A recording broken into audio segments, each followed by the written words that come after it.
taong dalawang klase. Isang matalino mananampalataya at isang hindi matalino. Okay, pag-aaralan po natin yan. Sino ba itong matalino at mangmang? They that were foolish took their lamps and took no oil with them. So itong mangmang, yung kanilang ilawan lang para walang langis. Ayan. And then, sapagkat ng kanilang mga mangmang, ang kanilang mga ilawan ay hindi sila nagdala ng langis. Ayan. But the wise took oil in your vessels with your lamps. Natapos ang matatalino ay nagdala ng langis sa kanilang ziklan na kasama ng kanilang mga ilaw. So yung matalino, meron silang langis. Yung mangmang wala. Nandun lang sa langis, yung kapira, kakaunting nandun natira sa ilawan. Okay. Samantalang nagtatagal na ang kasintahan lalaki, ay nag-antok silang lahat at nakatulog. So, habang sila'y naghihintay sa lalaking ikakasal, bridegroom, naantok sila. At lahat nakatulog. Verse 6. And at midnight, there was a cry made. Ayun. So, nung hating gabi na, merong sumigaw. Sabi niya, anong sigaw niya? Narito ang kasintahang lalaki. Magsilabas kayo upang salubungin siya. So itong midnight cry, ito yung coming ni Lord. Na merong sumigaw, sabi rito, ibig sabihin, nakarili sila. Okay. Ngayon, may binanggit po dito, ulitin ko lang, mangmang at matalino. Yung matalino, naniguro sila kasi naghihintay sila. O ngayon, kung sa paghihintay nila maubusan ka ng langis, mawawala ka ng ilaw kasi noong panahon na ginagamit nila ng pinakakas, langis. Okay. So, habang sa paghihintay nila, inantok sila. Ngunit, pagdating ng hating gabi, ano yun? Sa panahon na hindi nila inaasahan, dumating yung kanilang hinihintay. So lahat po ng tao ngayon sa buong mundo naghihintay ng coming ni Lord. Pero sabi dito, pakinggan niyo itong susunod. Dahil sabi niya, and at midnight, there was a cry made. Behold, the bridegroom cometh. Dumating. At yung bridegroom dito si Jesus Christ. Pwede na. Okay. So, sabi rito, magsilabas kayo upang salubungin siya. 7. Nang magkagayoy, nagsipagbangon lahat ang mga dalagang yaon, yung 10. At pinag-ibig ang kanilang mga ilawan. Natandaan po natin dito, sabi ni Lord, you are the light of the world. So, ang ilaw dito tayo. Amen. Now, yung mangmang, wala silang langis. Okay, sabi dito. At sinabi ng mga mangmang na sa matatalino, okay, so tinignan nila yung kanilang mga ilawan. Ngayon, yung mga mangmang, sabi niya, at sinabi ng mga mangmang sa matatalino, bigyan ninyo kami ng inyong langis sapagkat nangangamatay ang aming mga ilawan. Ayun.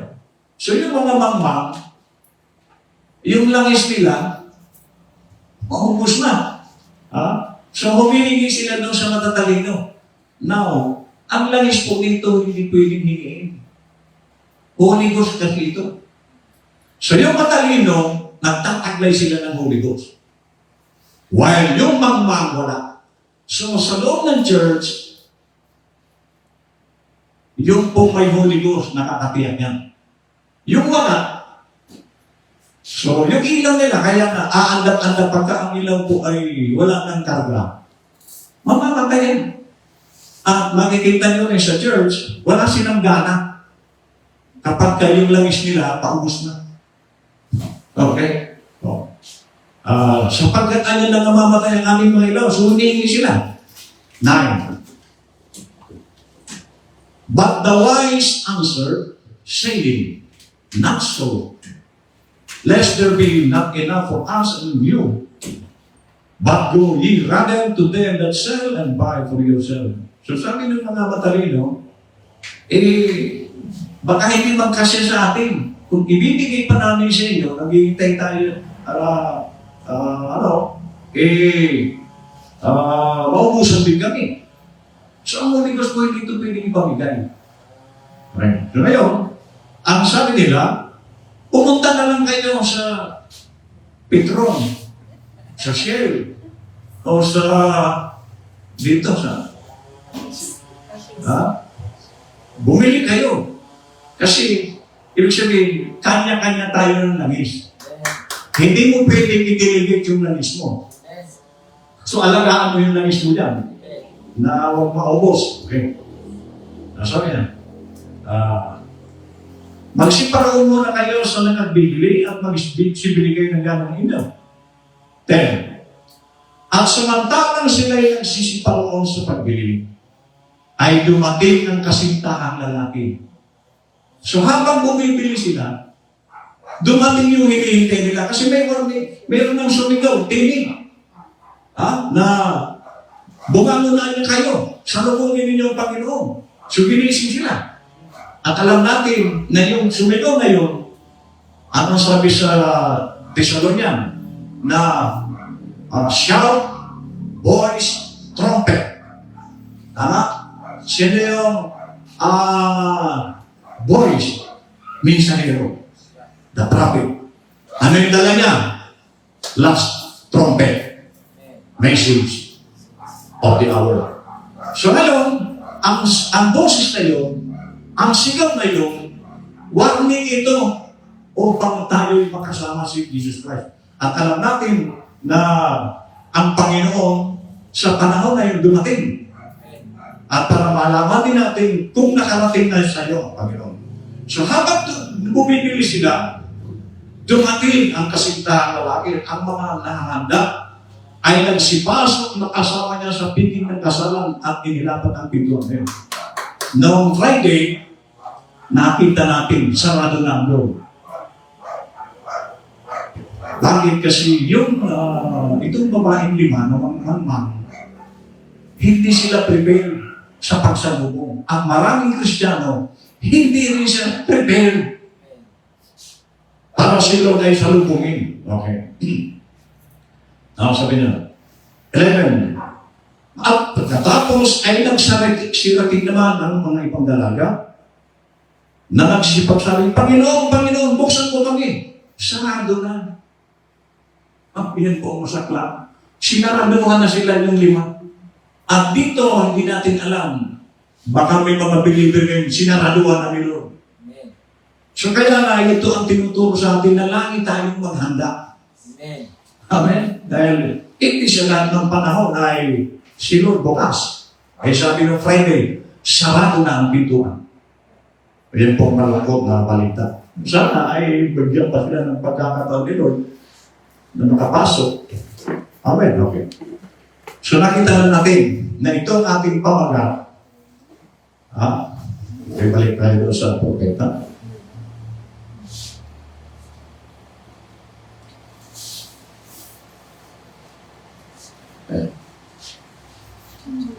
Present truth. Midnight cry. At yun yung binasa natin sa Matthew 25. Aming nilo ito na midnight cry. Ito may sinigaw sa lubungin nyo. At sabi ng propeta, midnight cry is past. Kasi sinarado na. Hindi po ba sabi? Nakakalungkot po ito. Dahil maraming tao na sinarado na ng Lord. Ay, hindi ko po ito aralan. Ayun. Midnight cry is past. So kami po ni Lord ito. Sabi ko rin. What is the attraction of the mountain? 65 po yan. Everything that shall never die, it's constantly unrolling itself. From the very thing happening to the picture being Jesus standing looking at us ito. Mount Sunset Mountain. And now, exactly on Sunset Mountain and the sunset light, the evening light has come.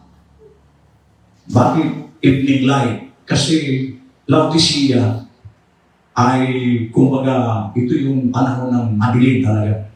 Ang buwan, kaunti lang ang sinag niya. Kaya ang buwan dito, believer. At sabi ni Lord, nasa labas si Jesus Christ ng church. Kasi kumakatok siya sa Revelation chapter 3 verse 20. Kumakatok si Lord. So meron pang kumakatok na nasa loob. Kaya kumakatok kayo nasa labas. So marami pong tao ngayon, si Lord nasa labas ng buhay nila. So kumakatok si Lord, Laodicea. So dumating yung liwanag, yung mensahe ng Laodicea. Okay. The evening light has come. God vindicating Himself. What is it? It is the fact that God and Christ are one. So yung coming ni Lord, pinakita lang doon, pinatunayan lang na yung Diyos sa Old Testament at si Kristo sa New Testament, iisa. Kasi maraming nagugulahan. Pero noong 1963, nilinaw sa pamamagitan ng ating mensahero, yung Diyos ninyo doon sa Old, pillar of fire, pillar of cloud, at yung Diyos, Kristo ngayon, isa lang yan. Huwag na kayo magulong, ibig sabihin. Okay. The white, how many see it? Ito white. Ito po, makikita natin ito. Ano ba itong white na ito?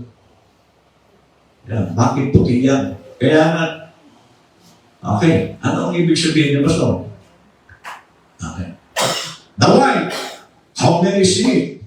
The white will, upon him, as we taught in Revelation 1, the supreme deity, supreme authority, no other voice, no other God, no other nothing. In Him dwells the fullness of the Godhead bodily. The angels themselves was His with. Sino ito?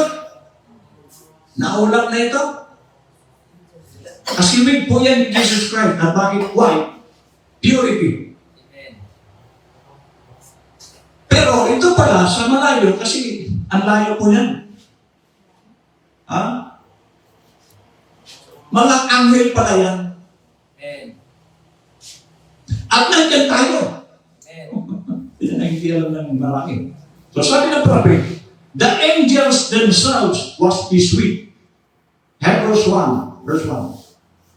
God, who at sundry times and in diverse manners spake in time past unto the fathers by the prophets. So mga spokesman ng Panginoon, propeta, hath in these last days spoken unto us by His Son, whom He hath appointed heir of all things.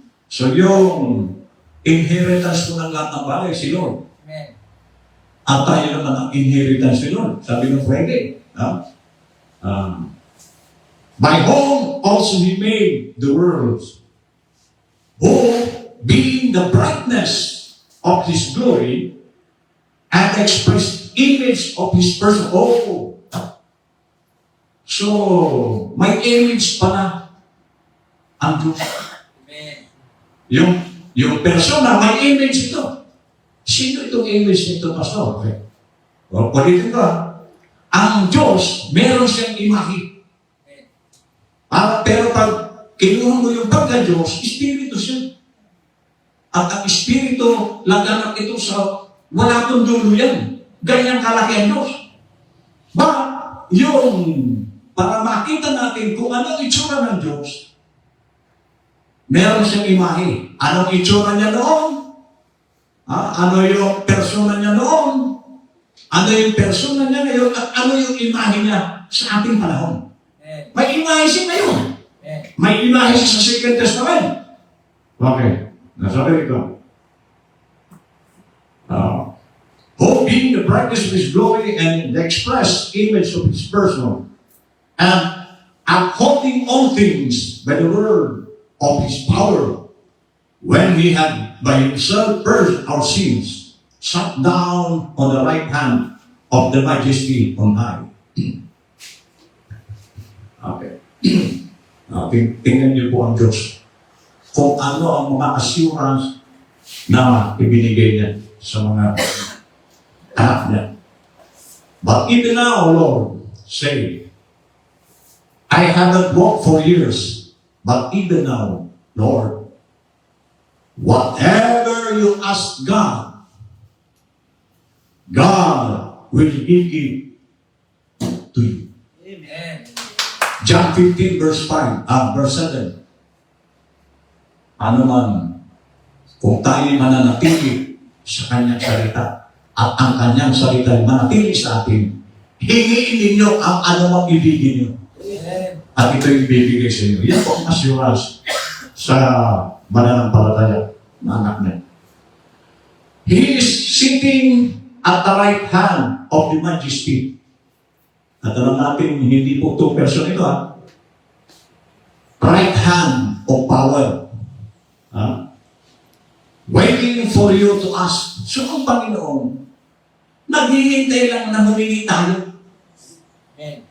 Kaya pag hindi ka humihingi, maparay ka.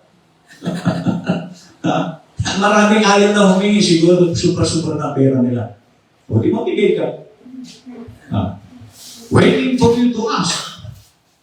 Even now, whatever you ask God, God will give it to you. Grabe kasi yung rason. Bakit? Tapos na po ang midnight cry. Si Jesus Christ andito. Hindi mo na siya hanapin. Okay. Don't the Bible say, He's sitting at the right hand of the Majesty? What is the right hand? Ano yung kanang Not a hand like mine. It's the power. Yung right hand na tinutukoy pala power. The right hand of power. He's God with us. God in us. God here now. Sa Diyos, hindi po parating. Yung aral ng second coming, darating si Lord. Pero sabi ng propeta, si Lord, nandito. O anong kami na hinihintay? O di ba, bulag ang tao.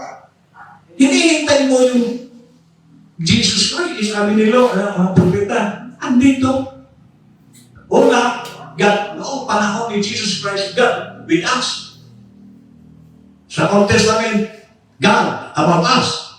Pagdating ni Lord, God with us. Pero ngayon, God in us. Kung God in us, ano yung hinihintay mo? Na nandiyan para sa loob ng Kristiyano si Lord. So, ang dami pong aral na bunggo. Kaya, total, ay salamat sa propeta dahil napapangansi ang mensahe dahil sa propeta. Okay. The right hand, over living, present, right here. Kasi ito hinihintay natin. Eh, nandito pala ang Diyos. When you need God, you don't have to go to heaven. Ano sabi? Kung kailangan mo ang Diyos, hindi mo na kailangan pumunta sa langit. Amen. Wadya! Amen. Tama pala. Kaya nga nakakalungkot po ang ng second coming kasi waiting sila. Sabi ng propeta, hindi nyo kailangan pumunta sa langit. Kung sino ang kailangan nyo, wala doon, nandito. Sabi niya, He's right here with you. Right hand of the power of His Majesty. Sitting here. Okay. Bakit sinabi, Pastor, na sitting here? Kayo, tanongin ko kayo, anong ginagawa nyo? Okay? Dito, sa pulpito, Jesus is standing here. Kayo, anong ginagawa nyo? Sitting. Ayan sinasabi ng propeta. Nakaupo siya. Habang sunod nakatayo dito, may nakaupo. Ay, kung hihintayin mo yung Lord, parating, ang labong araw yun. Sitting here. Okay. Now, nakita niyo ito. The brightness of His glory. Now, sa Old Testament, yung pillar of cloud. Okay, cloud po yan. Sa Old Testament, iyan po ang persona ng Diyos. Amen. Parang ganito. Ang tunay na ako, ang tunay na pagiging persona ko, andito sa loob. Hindi po ito. Hindi ito yung persona ko. Ang persona ko nandun sa loob. Sino noon? Ang persona niya yan. At saka yung pillar of fire. Amen. Okay. Now, dito, ito yung ginamit niya.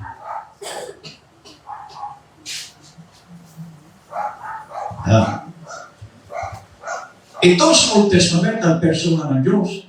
Pagdating ng Second Testament, yung persona ng Diyos na-express dito. So, si Pastor, ang tunay na persona ko nasa loob.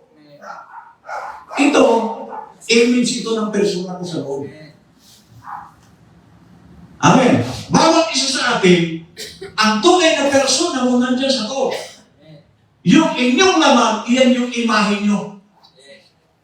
Ayan. So, ang image ng Diyos, ito ang ginamit niyang imahe niya. Sa panahon ng Panginoon. Sa New Testament. So, nakita niyo ba ang persona ng Diyos? Pillar of cloud, pillar of fire. But, yung persona niya na-express sa laman. John 1:1, in the beginning was the Word, and the Word was with God, and the Word was God. Verse 14, and the Word, the person, was made flesh, expressed in the flesh. Yung persona, yung Word. Siya yung Word. Amen. Okay.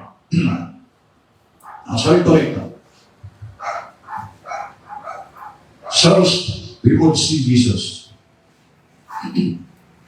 When I see what those men and women went through, we back there and see to maintain the same gospel. And when they preach the same gospel, the same thing that happened in the Old Testament, New Testament, and then just exactly the same, so that gives it 1, 2, 3 witnesses. Old Testament, Second Testament, Third Testament. Hindi po pwede walang Third Testament. Kasi yung propeta ng Laodicea, tapos na ang 7 church ages. 1956, nagtapos na ang church ages. So, 7 years after, dumating ito. Amen. So, itong tatlong testamento, ito yung witness kung ano ang talagang totoo. Amen. So that gives 1, 2, 3 witnesses. Every word is established. The same God that deal with the old prophets, deal with the apostles, and deal with the pre-Nicene brethren. And here, He is today. Amen. Paano ito makikita ng mga second coming? Dealing the same way with His people, with the same signs, same wonders. Kaya nga yung, alagad ng araw, si Joshua, si Moses, puro sila ng power. Sa Old Testament, maging sa physical, ang mga tauhan ni David, 200 ang kaya niyang patayin ng kaaway. Amen. Si Elijah, powerful. Elisha, powerful. Si Gideon. Sa Old Testament yan. Pagdating sa Second Testament, sa Acts, ang mga apostol, ang mga believer, powerful. Amen. At sabi ng propeta, the same today, Amen. Amen. dapat powerful Amen. ang mga Kristiyano. Amen. Well po, hindi ako may sabi nito. Amen. Same power, same God, everything. We three as a witness to us that this is the truth. So pag inalis mo yung power, hindi na po matatawag na truth yan kasi dapat balansin. Amen. Dahil maraming nakapokus lang sa message. Tama yun, maganda yun. Ba't tawag mo alis ito? Amen. Oh. This is the truth. God giving it in 3 testaments. O 3 testaments. Trapin po ito. So pag Second Testament na ang tao, second coming, hindi sila naniniwala.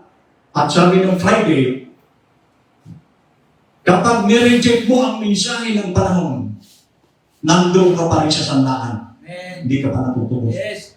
O lumayad ka na sana, kasi nung mamatay si Lord, ang kamatayan niya para sa lahat ng tao. Kaya lang, pag nireject mo ang mensahe, bayad ka na sana, kaya lang, hindi ka pa na-claim. At iyan ang kalagayan ng maraming believers ngayon. Bayad na ng kamatayan ni Jesus, pero andun pa rin sila sa Cebuan Hallelujah. Amen? Oh. Now, sabi ko rito, the Son of Man, o po si Jesus Christ dito. Tatlo po itong sonship. The Son of God, the Son of David. Ano yung Son of Man? Messianic ministry.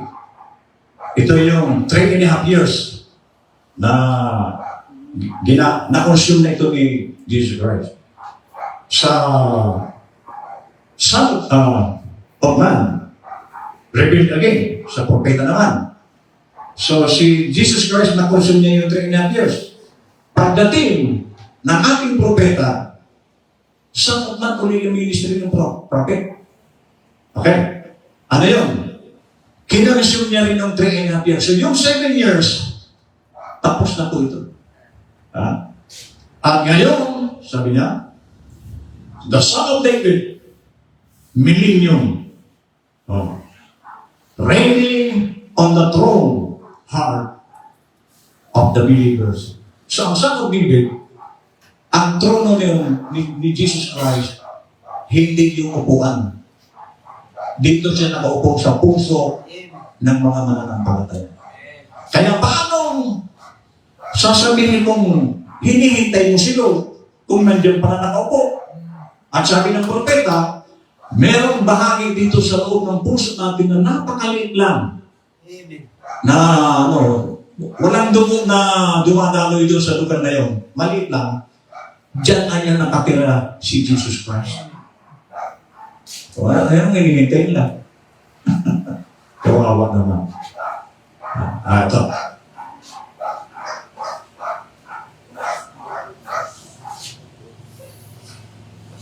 Now, ito po, pillar of fire yan. At meron ding litrato si Brother Branham dito ang pillar of fire niya. Sa ulo. Yung pillar of fire na yan, iyan yung persona ng Diyos. Amen? At sa panahon ng propeta, ang image ni Jesus Christ ito.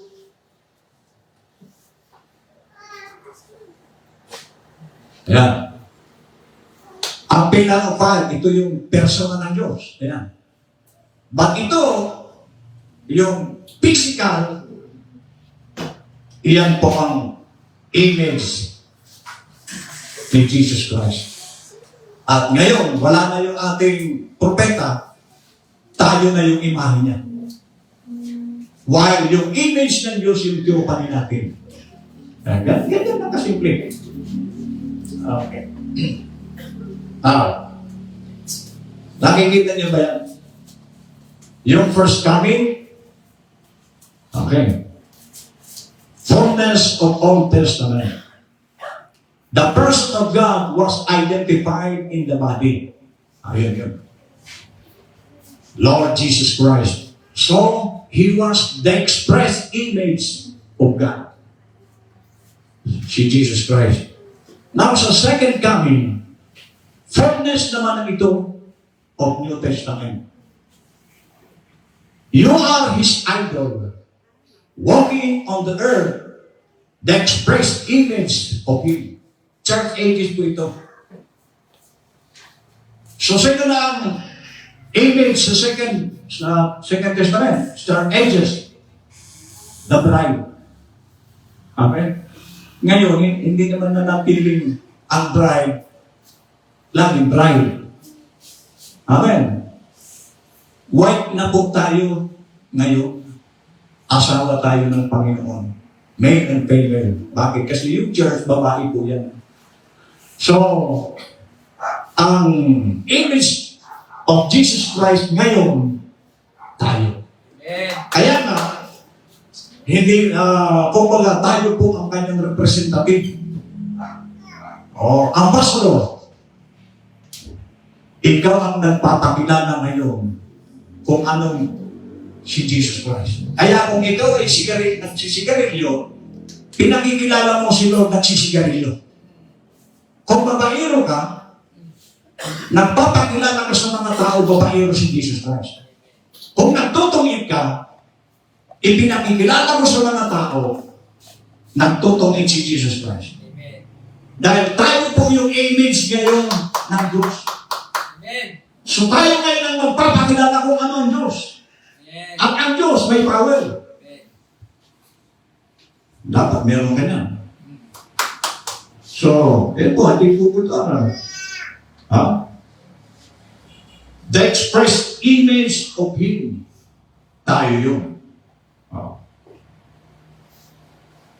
But yet, we find in the Bible that the last sign before the promised Son arrived, it was a super sign.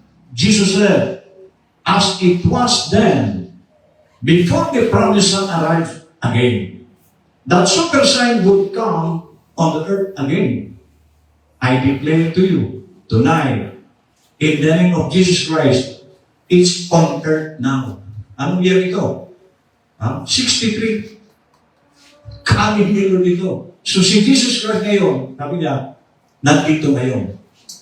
But sa kanilang panahon ng propeta, ang aral din ni Brother Branham, kaming darating.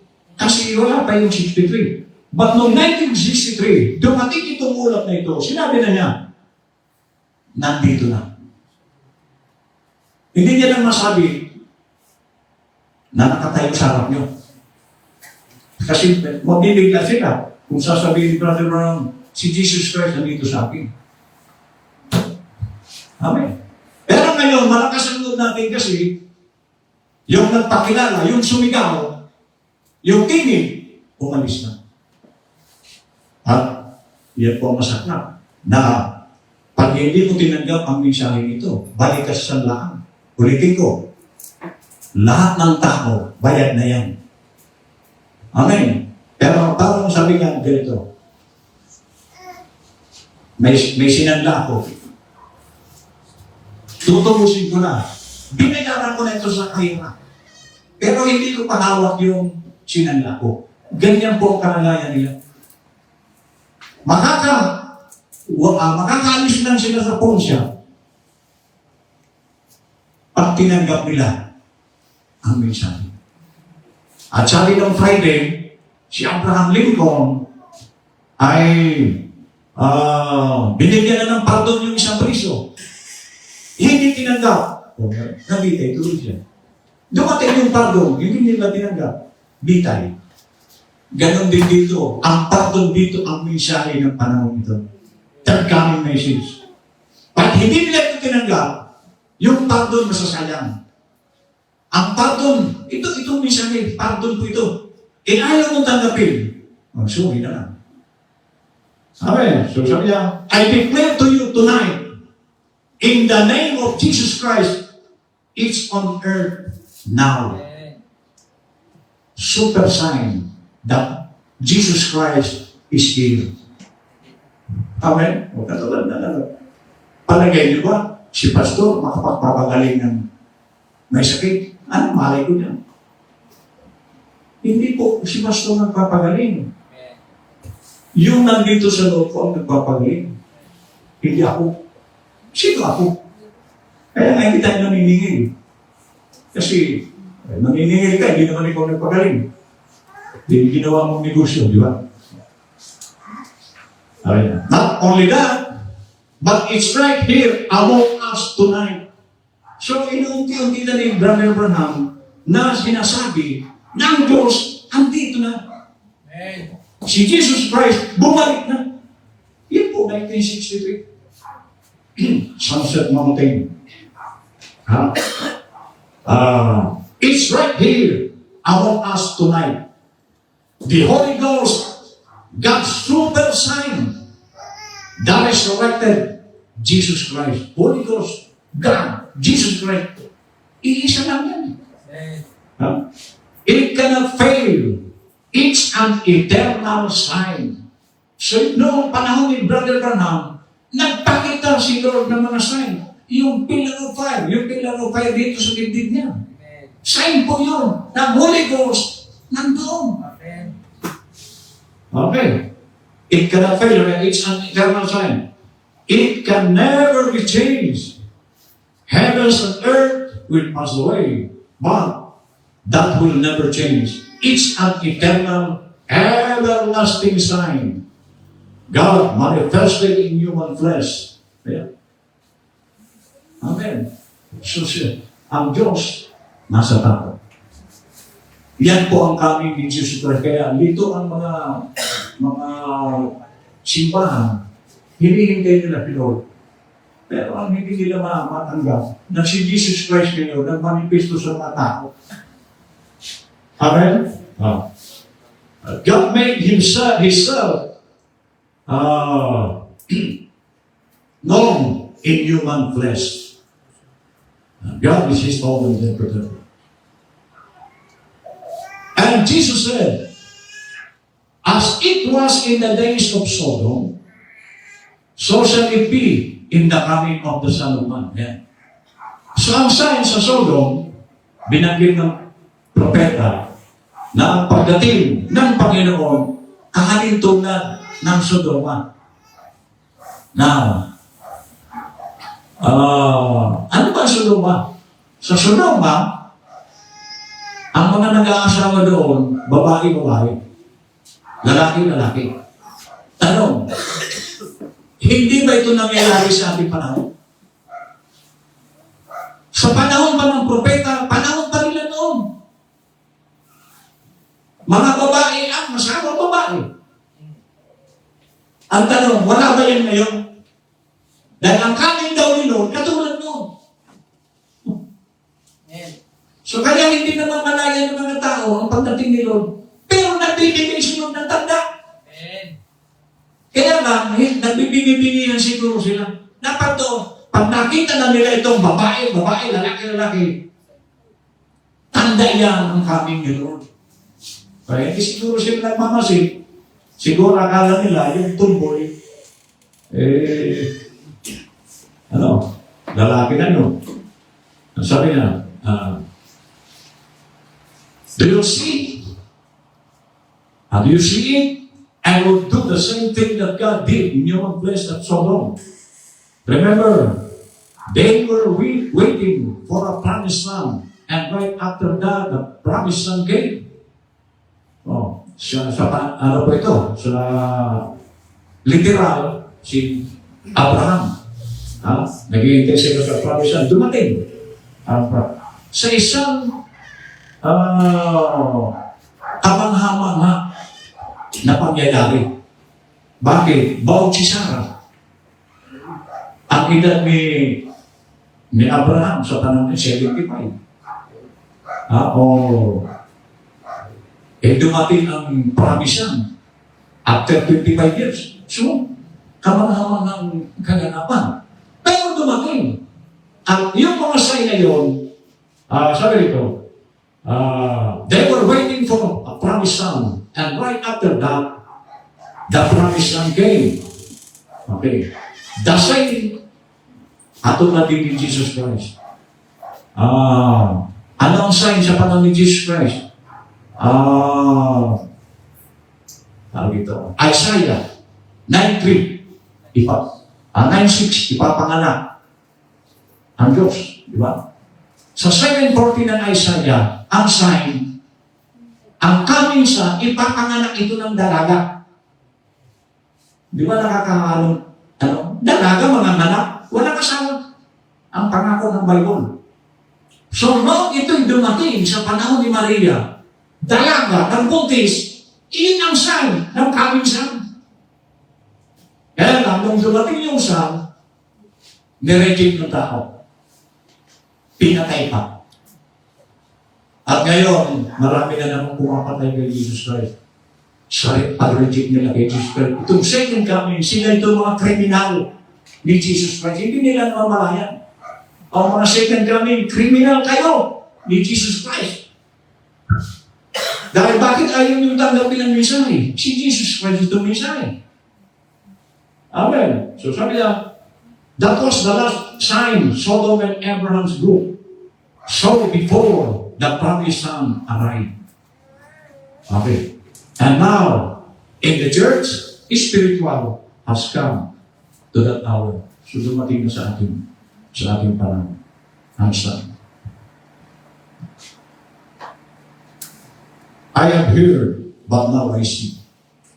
65 po ito. Now, Jesus promises here that in the last days, the Son of Man will be revealed again. Sa last days, ito last days, marireveal uli ang Son of Man. Wala namang ibang Son of Man. Si Brother Branham. Yan ang kanyang ministry. To that same type of group, the royal seed of Abraham. Just before the fire falls, remember, so nangyari po sa Sodoma, bago bumagsak ang apoy sa Sodoma, sinunod ng Diyos yun, dumating yung anghel na nagligtas kina Lot at sa kanyang mga anak. Remember, the church never received any more witness. Abraham and them didn't. The promised land that they were looking for was brought right away after that.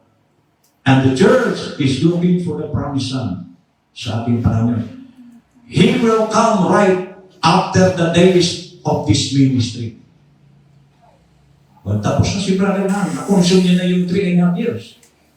At sabi ng propeta, darating ang promised land, He will come right after the days of this ministry.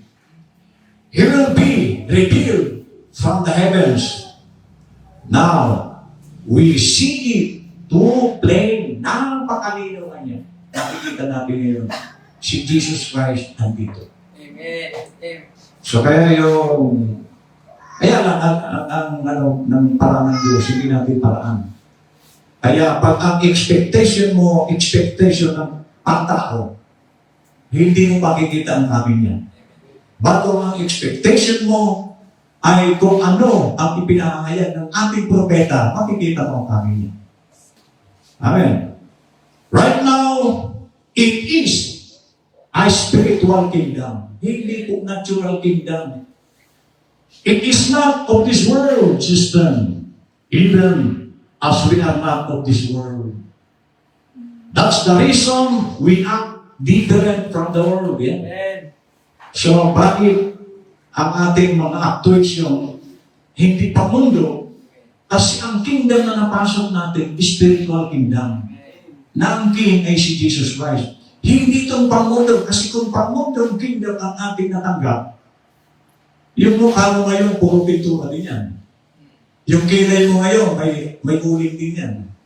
Pati nguso mo, may pintura. Pati damit mo, damit na malaswa. O bakit hindi mo na ginagawa yan? Kasi nakapasok ka sa kingdom of Jesus Christ. Hindi yung sa Mindanao na kingdom of Jesus Christ, ha? May kingdom daw sila doon. Pero, ang kingdom ni Lord, banal. Sabi niya, that is why a woman do not dress in men's clothing. Yan ang dahilan ng ating mga kababaihan. Hindi sila nagsusuot ng panlalaki. Ano yung panlalaki? Pantalon. Damit po ng lalaki ang pantalon.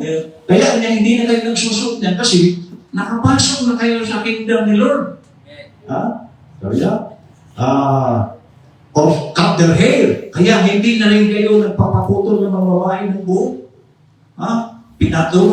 Nagpapatuloy na kayo magpahaba. Kasi, ang agi, sa langit, wala pong babae doon na maiti ang buhok. Tandaan niyo po yan. Puro mahaba ang buhok doon ng mga babae.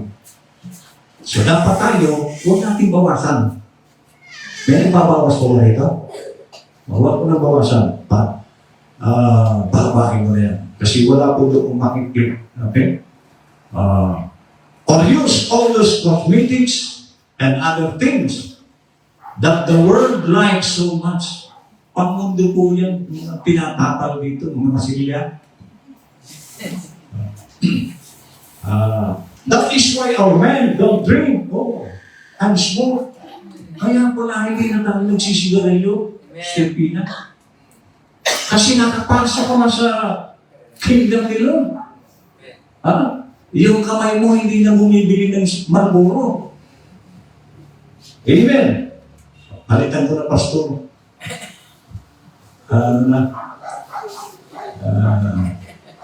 Winston. That is why our men don't drink and smoke and carry on in sin.